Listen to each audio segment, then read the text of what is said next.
Peter, you were talking about Darwin, right? You gave a bit of an introduction there. Very interesting and informative. And you were going to carry on that talk today a little bit? Well, kind of. So on Mondays, me and Adrian have been going through some bad philosophers that move us to kind of our current cultural moment.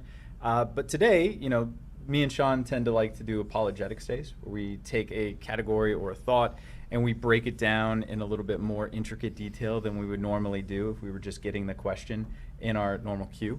So since we were talking about Darwin yesterday, I thought it might be cool to go through some of the issues with Darwin's theory. Now, to Darwin's credit, he actually talks about them in his own book. So Darwin was a pretty meticulous scientist, and one of the fundamental premises of science is that it has to be something that could be proven wrong. Otherwise, it's not science. So Darwin, in his seminal book, which is On the Origin of Species, he takes the first couple chapters to define what it is, and then he starts to make inferences to what it could be, and then he starts to talk about what could be wrong with it, right? Different issues that people might have with his theory, and he's pretty meticulous about it. So real quick, even though I feel like most people know what his theory is, I'm going to give a brief recap. So Darwin's theory of natural selection is that over time, kinds of animals develop variations in response to nature. So up until Darwin's time, people knew that different species could be developed through, say, crossbreeding, right? You could take one type of animal and you could breed out certain not very likely characteristics and bring the animal more into regard of what you would like. So through like sexual selection and things like that, that's how you get all these different variations of domesticated dogs that we have everywhere, is through breeding, intentional breeding, to bring about certain characteristics and diminish others. What Darwin suggested is that there might be a way that nature itself, although it's unguided, could select for varieties within a kind, and over time, those varieties could become big enough to constitute a difference in species, right? So that's the argument that he's making. What we talked about yesterday is that most people don't know that Darwin never argued for where the origin of life comes from. In fact, this is a quote from later on in The Origin of Species. He says this: "I believe that animals have descended from at most only 4 or 5 progenitors, and plants from an equal or lesser number. Analogy would lead me one step further, namely to the belief that animals and plants have descended from some one prototype, but analogy may be a deceitful guide." And later on he says that these organic beings which have lived on the earth have descended from some one primordial form into which life was first breathed by the Creator. So you see him giving acknowledgement that life had to have begun from some divine origin. Now, in modern times, most people who characterize Darwin's theory suggest that what he was arguing for was an origin of life. But that's actually not what he was arguing for. In his own book, he says he's not arguing for that. Now, we're going to get into the big problems with that, right? How the origin of life is something that it looks increasingly like they're never going to be able to get anywhere near a proof for that.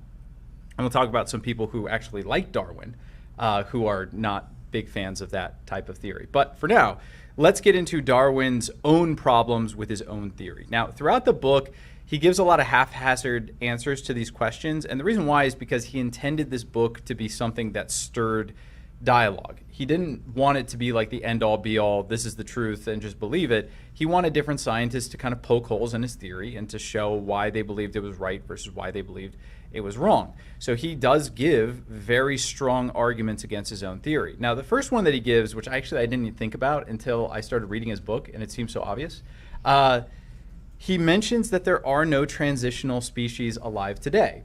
Now, this is a problem, and it's a big problem. So remember what I said. What he proved definitively is that varieties within kinds can happen through natural processes. He theorizes that this same mechanism might cause one kind of animal to evolve into another kind of animal. He never proved that, by the way. This is just part of his theory. Now, in order for that to be true, though, it would be expected, and he admits this, that you would find a transitional animal somewhere, right? So an animal that is between one kind of animal and another. And not just one, but millions upon millions. Should be a lot. Literally blanketing an entire strata, if not all of them, to show the gradual process in which the original progenitors, of which he assumed 4, turned into what we see today, a very gradual, a very millions by millions of years process, yet we have yet to find one. Yeah, and that's a huge problem. So Sean's just actually given another even bigger problem, which is that in the geological record, we don't have a single example of a transitional fossil, which you should expect to see, and we'll talk about that more in a second. We have artwork that was predicated on fraud that says it was, and then we found out it was just a pig's tooth. Yeah, and we have a couple false discoveries, which we'll talk about in a second as well. Because in school, in public school, I learned about these supposed discoveries of transitional fossils as if they were facts. Little did I know that at the time I was learning this in school, they had been long debunked, right? So not even like recently debunked, they had been debunked for a long time, and yet it's still in textbooks in public schools. So we'll talk a little bit about those in a second. I'm becoming more American. Is that the same thing that you're talking about? Yeah, transitional. Yeah. You've transitioned. Right. from, I'm in the... I mean, because I feel like British people are a different kind of animal than the American, for sure. I mean, Thank you for calling me an animal. So at any rate, his problem here is that you should see, like, since this process is happening all the time, why wouldn't I discover a living animal that is a transitional animal? So something that is between two types of animals, types of kinds of animals. That's something that we don't see anywhere. Now, Darwin says, because at his time he had limited resources, he just did a voyage around the world, and so it's not like he could see all the different animals. So he theorized that eventually we would find one. It is a big problem for his theory. It doesn't defeat his theory, but it is a very big problem with his theory that there's not a single living transitional animal alive today. We should find at least one, even if it's an insect or a bacteria. We should find some form of life that is transitioning from one kind of animal to another. We don't find it. That's a big, big problem for his theory. The second problem, anything you want to add to that? All right, second big problem for his theory, and we're going to get more into this when we talk about Michael Behe. This is a quote from his book. It is organs with extreme perfection. So this is again from On the Origin of Species. This is Darwin speaking. To suppose that the eye, with all of its inimitable contrivances for adjusting the focus to different distances, for admitting different amounts of light, and for the correction of spherical and chromatic aberration, could have formed, you can tell this guy's a scientist, it's just so boring. But anyway, could have formed by natural selection seems, I freely confess, absurd in the highest possible degree. Okay, so he admits, he's like, the eye looks really, really complicated, and it doesn't look like it could have formed gradually over time, and it kind of stumps me a little bit. Now, he theorizes, and this is a big problem with his theory that we'll talk about Michael Behe in a second. He theorized that as things become smaller, they become simpler. And therefore, while we can't really discover how sight works, there might be a primitive form of the ocular nerve. This is what he says in his writings. There might be a primitive form of the ocular nerve that develops into what we have as an eye, right, as man. The problem with it is that when things get smaller, do they get simpler?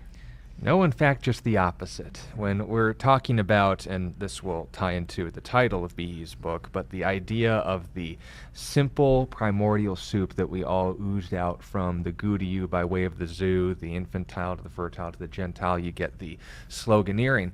The crux of their argument, pun intended, is to make the assumption that the simple will inevitably become more complex, that the tiny cell that learns how to divide itself by chance will eventually continue to do those processes until along the way it learns to do something else, to learn to do something else, and so on and so forth. This is the bread and butter of abiogenesis macroevolution, the dogmatically enforced view of our origins in any major Western school.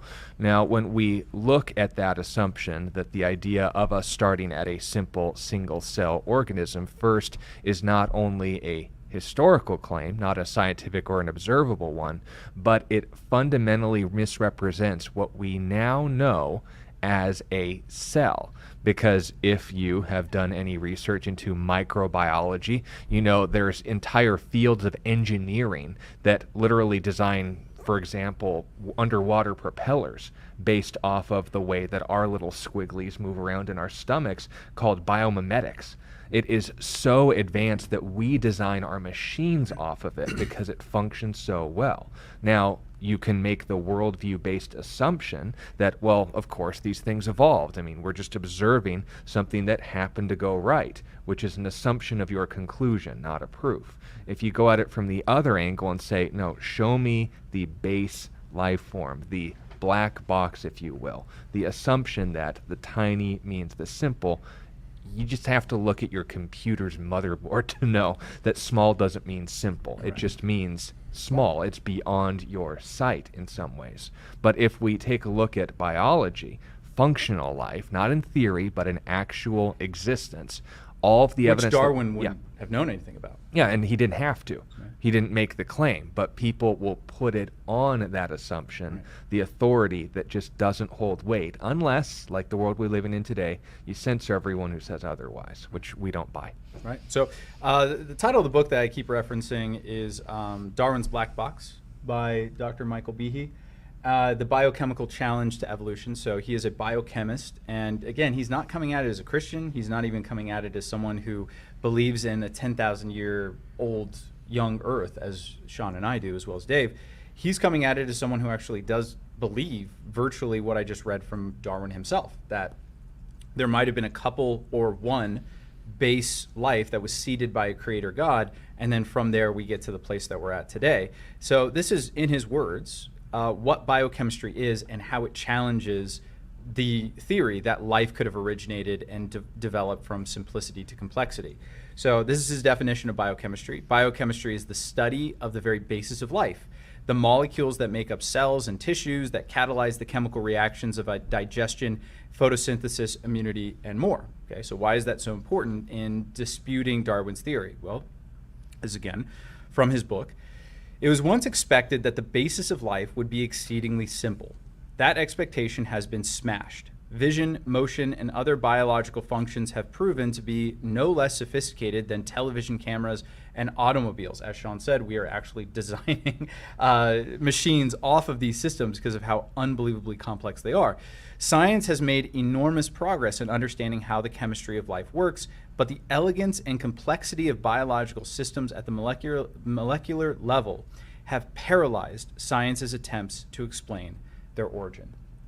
And now, he goes on from there and gives example after example after example of these little microsystems that work with incredible complexity that he just shows there's no way these things came about on their own. There's absolutely no way that they developed into what we would call, quote unquote, more complex systems, because they're already incredibly complex in and of themselves. But Darwin's problems don't end there. He actually makes another admission that he didn't think anyone would be able to disprove, and Michael Behe spends an entire section of his book disproving this.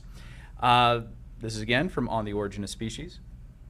Let this process, the process of natural selection and variations within kinds, go on for millions on millions of years, and during each year on millions of individuals of many kinds. And may we not believe that a living optical instrument might thus be formed as superior to one of glass, as the works of the Creator are to those of man. If it could be demonstrated that any complex organ existed which could not possibly have been formed by numerous successive slight modifications, my theory would absolutely break down. But I can find no such case. Okay, so what's he talking about? In modern days, what Michael Behe calls it is a system of irreducible complexity. So this is a complicated system that you can't reduce down. You can't make it more simple without destroying its usage. So the example that he uses is like a mousetrap. So if you have a mousetrap, you have something that's kind of simple, but it's irreducible, right? You have a spring mechanism, you have a actual bracket mechanism, and you have the wooden block. If you were to remove any of those one pieces from the mousetrap or reduce any of those one pieces, you don't have anything. You got nothing. You take away the block of wood, you just got a spring and a bracket, and that's not going to do anything. If you take away the spring, you just got a bracket on a piece of wood. You take away the bracket, you just got a spring that's not going to release anything on a piece of wood. So, and again, if you reduce it down, it's nothing. So what he's saying, if you could find a system like that, some sort of a complicated system that has to work in cohesion to one another, that you can't reduce any of the parts down, otherwise the system doesn't work at all, it completely debunks his theory. Well, Mike Behe lists thing after thing after thing after thing that does this. One of the ones that Sean loosely alluded to is called the bacterial flagellum. It's this little bacteria that could actually swim through liquids like plasma and things like that at such a rate that I can't remember the exact statistic that he gave in the book, but it's something to the effect of the equivalent would be an Olympic swimmer having to go like a mile in every 5 minutes through peanut butter or something like that. That's how fast this motor is able to propel this little guy, right? And when you look at the motor, it is a motor, right? It looks like a motor. It looks like something that's incredibly complex, something that we would be hard pressed to create something even remotely similar or better. I mean, look at how much work we're trying to expand right now as people trying to create a more efficient motor to propel our vehicles. Yeah. Here you have this simple single-celled organism, this bacteria, that has a motor more complex than what a lot of people have in their car, right? That's really incredible to think about. That's an irreducibly complex system, and according to Darwin himself, that debunks his theory, right? It makes it impossible.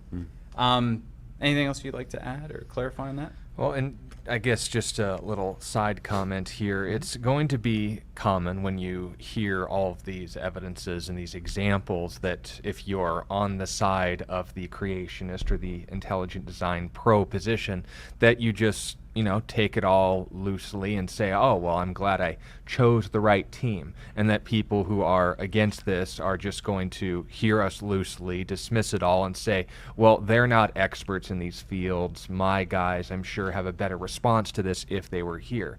We're not here to indoctrinate you or to basically solidify you in a position that you haven't thought through. The only reason that we're bringing this up is because it's brought up as a personal objection and excuse for very plain and simple truths that conflict with statements that are just made as if they are fact. And you see the hard-heartedness behind this that we don't want you to model in people. I'm sure you know one of these individuals' names. Richard Dawkins, in his book The Blind Watchmaker, stated, quote, "Biology is the study of complicated things that give the appearance of having been designed for a purpose. They'll acknowledge that these things are irreducibly complex. They'll acknowledge that there is a design here, but the worldview prevents them from acknowledging the assumption that's necessary for a mousetrap, that someone designed those things to work in that way." Francis Crick likewise repeated the statement where he told biologists, quote, "We must constantly keep in mind that what we see was not designed, but rather evolved." We don't want you to take in this information loosely and say, I'm glad I'm right. Or people to take in this information loosely and go, I know they're wrong. We want you to be aware that there is a worldview that is being used, one of many, whether it's cult groups like Jehovah's Witnesses, Mormons, whether it's false religions like Muslims or Hindus, whether it's false worldviews and narratives like macroevolution.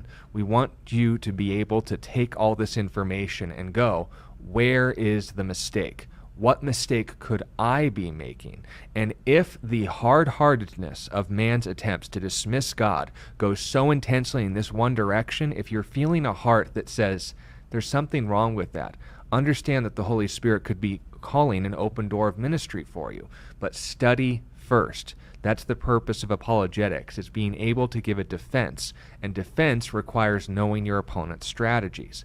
If these designs do in fact lead to a conclusion, understand why that is. Understand that the fact that these things have an appearance of design, the simplest answer is probably the most correct, then it probably was. By who and for what purpose? And what purpose is it being used or reused or abused even today? But make sure that we're not getting into that, neutral mode of saying, well, these guys will do the research. I'll just believe what they're saying because it sounds too much, in the syllable department for me to follow. If you're not called to this area, fine. But understand as well, if you're asking questions, that's an opportunity to seek better answers. Don't dismiss that, whether you're for or against these conclusions. So a couple last ones that are interesting. In chapter 7 of his book, he talks about instinct. Now, instinct is a big problem for him because he mentions the bee. Now, the bee makes honeycombs within their hive that are so geometrically perfect that some of his friends who were architects said, we'd be hard-pressed to replicate this. Now, where did that instinct come from, right? To build something that complex, it obviously doesn't have intelligence. They're not actually drawing up plans and blueprints and thinking it out. They're doing this all based on instinct. How does that happen? He gives a really weak answer. He basically says, well, there's a couple instincts that if you put them together, you get these kind of geometric shapes. It's like, great, but you still haven't told us putting where the them instinct, there. Yeah, you didn't tell us where the instinct came from. He says that habit can produce instinct, but the problem is that if you get to these lower animals, they don't have habits, right? They're not intelligent enough to form habits. And so therefore the habits can't turn into instinct. So for instance, it's like, how did a tree garner the instincts to let its roots go deep to look for water, right? There's no way that it could have, there's no intelligence that would allow it to do that. They would just all die out if they weren't able to do that right off the bat. How do these birds cross over distances farther than most of our planes are capable of navigating consistently across generations without explaining to their little chicks, okay, here's a map. When you get past the jet stream, you want to turn light slightly to the left. It's not explainable within biology itself. There has to be something more than just what's observed. Right. Last two kind of problems. Hybridism, he mentions how once you start trying to breed animals from different kinds. So if I tried to create an unholy abomination of a dog and a cat, I couldn't do it, right? They would not be able to procreate. I might, if I'm sick enough, get them to actually mate, but they're not going to procreate anything as a result of that mating. The reason why is because their genetics just won't allow for it. Now, a big problem with this theory is that, think about it, how did evolution happen? Well, you had to have these transitional stages, these transitional animals mating with the original animals that they're descended from. The problem is that they would at best create something like a mule, which is a horse and a donkey hybrid. Problem with mules is you can't actually procreate mules. There's not a third type between the horse and the mule that would then lead to another chain. There is a line between a equine, literally, and a feline. Right. Exactly. And so the mule is sterile just on its basis because, again, it's not close enough to be able to procreate on its own. So, again, it's a huge problem for his theory. The next problem that I could go over would be the geological record, which Sean already mentioned. And in the descent of man. Now, this is where it gets kind of important and why we as Christians need to be very careful about this type of theory. It's a very attractive theory. For a lot of, even as Sean said, a lot of believers are tempted to want to believe in this theory because it helps them feel as though they're in kind of the vogue, right? What's going on and what's popular right now. And they're taught it as if it's a fact. And so it eliminates unnecessary arguments and allows them for a more open door to evangelism. But as you can probably read throughout Scripture, the mark of a false prophet is good intentions and wanting the praise of men. We don't want that. Absolutely. And so with all the problems that we've just given with it on its base level, the big problem is in the descent of man, Darwin makes a pretty compelling argument for how this theory defeats what we would call objective morality and objective aesthetics. So now the reason why he says it defeats objective morality and ethics is because, again, if we believe that God has created the world to exist like this, we have to believe in a God that has created a world of chaos, disorder, death, and destruction, because that's how we got from the beginning to the end. Darwin's theory depends upon a mechanism of evolution that has to be based within suffering, warfare, and death, right? That's the only way you get from the single-celled organism to the more complex organisms, is through lots and lots of death and fighting within those species and extinction of the species that came before it. What that means is that all morality and ethics are completely subjective because different animals develop different ethical systems to survive in their given environment. Why should man be any different, right? Now, some Christians give some answers to that. Well, we were specially created. Everything else evolved, but we were specially created. Okay, great. That's still not a very good answer for multiple reasons I'm not going to get into right now. But base problem is, again, you're having to put your faith in a system in which the problem of suffering is actually not a problem at all.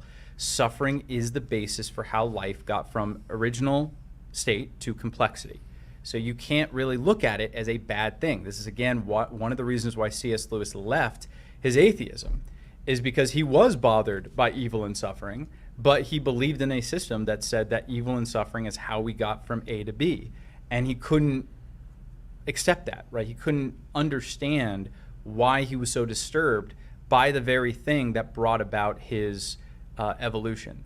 And theism was the only thing that gave him an answer to that. There was an original state in which there was no suffering and death, and then sin entered the creation, and through sin entered death, right? That's what Paul says in Romans chapter 5. To believe in evolution, the millions and millions of years that we would need for evolution to be true, you have to believe in evil, suffering, and death pre-sin.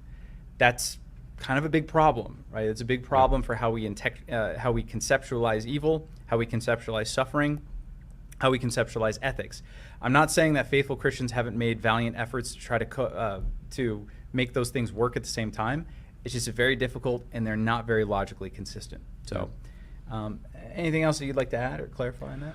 No, I think we can get into the questions, but again, to repeat points so that they're remembered. When we're talking about this issue, understand it's a very emotionally invested and rooted issue, not in intellectualism, but in community and familiarity. So you're going to have to break through a lot of barriers, and sometimes, speaking from experience in my landscaping days, the only way to break through a hard surface is to hit it really hard several times in the same place. Don't get frustrated if the plain statement of the facts doesn't seem to convince them. There might be some things going on beneath the surface. But understand as well, the Holy Spirit's the one who changes hearts and minds. We just have the opportunity to answer for what we did with the information we have. Darwin's theory, according to Darwin, has a lot of problems with it, and even if, much like with many things, we look at the evolution theory that is proposed in his name today, he wouldn't recognize it. But if on the other hand we were to compare it to the Jesus that was practiced today and the Christianity that's practiced today and the one that Jesus demonstrated, we actually have evidence. We have a literal and figurative paper trail of what was taught, what was claimed, and what was affirmed, and that includes Genesis 1.